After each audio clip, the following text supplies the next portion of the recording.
O di ba kahapon pinagmulta si Ivana Alawi ng 1 million pesos ng pagkor at binira ni Eli San Fernando na manggagawa party list mga kuis mga gayas.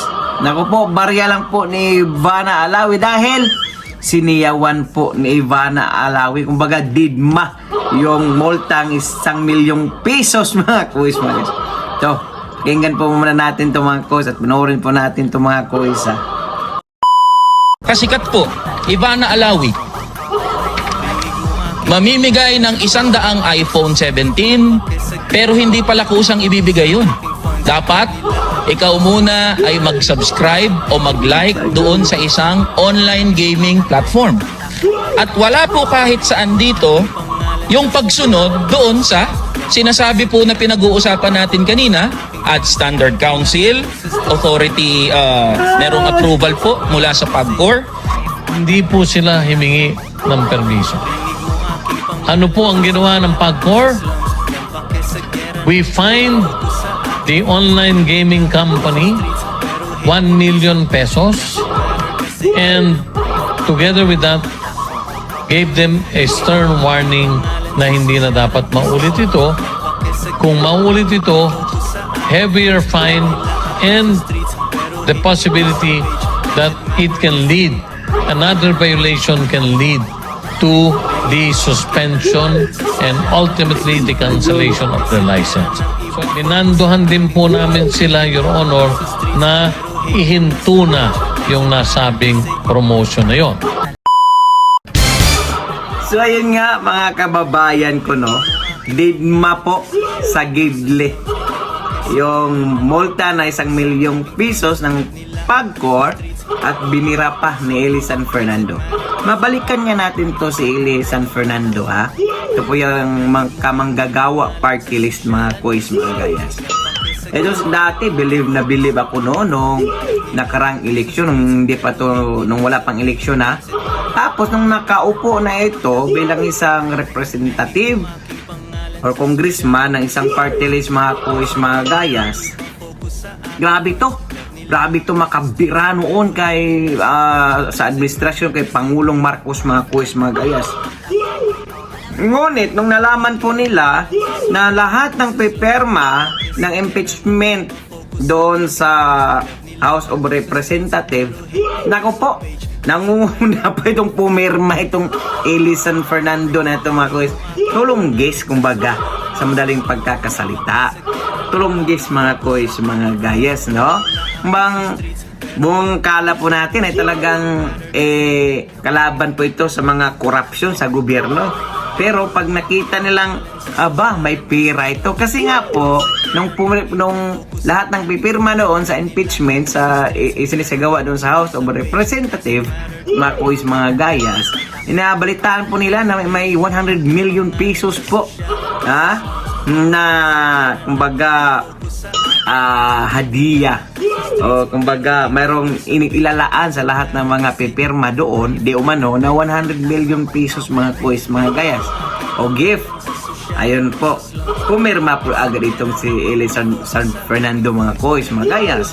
Maingay po ito sa social media, sa TikTok, pero may isang batas hindi pa po niya talaga nagagawa yung increase na sahod sa lahat ng manggagawa mga kuis mga gayas. So, sa club diba mga kuis mga gayas? O yan po yung ginawa ni Ivana Alawi. Alam niyo naman yung 1 milyon barya-barya lang yan kay Ivana Alawi mga kuis mga gayas Ayun, noong pagputok at noong isinasagawang meeting kanina doon sa House of Representatives mga kuis mga gayas, nung nalaman ni Ivana Alawi na magkamulta siya ng 1 million pesos tumataginting, nako, wala lang isang oras mga kuis mga gayas, gumawa na po ito ng video. Sinayawan lang po.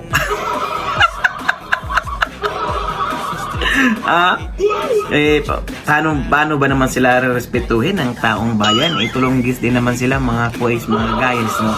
Kumbaga walang prinsipyo ba na pinaglalaban. Kumbaga pira-pira lang. Ha? Mali-malita lang, sobre-sobre lang talaga mga kuis, mga gayas. Ganun po. Alam mo po natin, talagang si Ma'am Ivana Alawi, talagang mapira yan, artista na yan. Number 1 sa YouTuber, number 1 sa Facebook, lang hakot lahat ng kayamanan yan.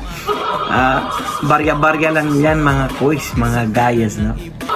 But I think hindi lang po si Ivana Alawi na pinagmulta o pinagkasuhan sa mga sa pagcore mga kuis, mga guys, no, dahil lahat ng hindi lisensyadong mga online gaming apps ng mga sugal ay talagang pinagmumulta, kakasuhan po. Maraming mga sikat po na mga content creator po.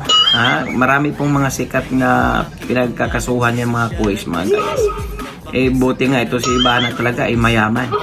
Kung yung kinasuhan ito wala pang pera, siguro hindi na ngayon yan makatulog yung pamumultahan ka ng 1 milyon mga kuis, mga guys. Siguro umiiyak lang sa tago mga kuis, mga guys. O kahit saan lang pumupunta, nanghihiram ng pera para talaga hindi makasuhan, para makabayad sa multa.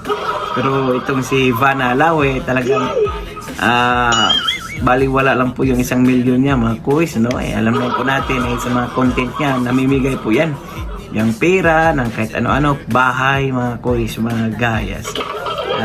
Sino pa yung may maraming malaking tulong, siya pa yung pinagkakasuhan mga kuis. Mas nauna pang makasuhan yung mga nagpo-promote ng sugal kaysa doon sa totoong nangamkam ng pera sa flood control skandala.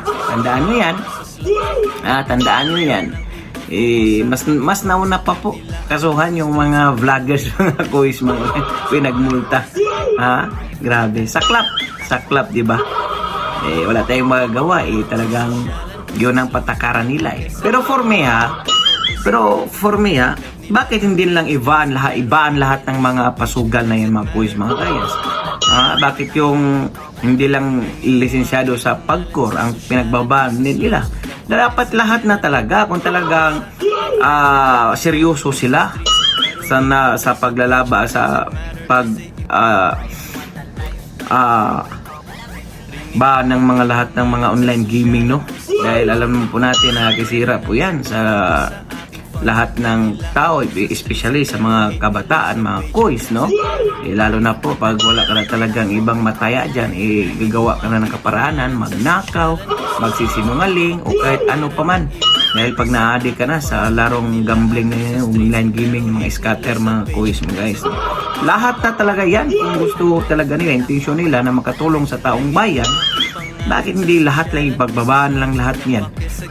Bakit yung hindi lang lisensyado ang kanilang inahabol?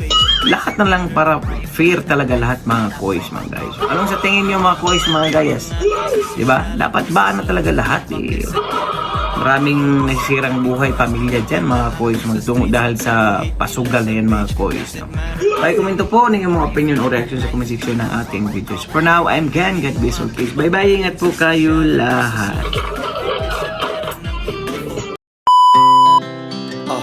Speed to the city streets, we began to feel the fire. We rise like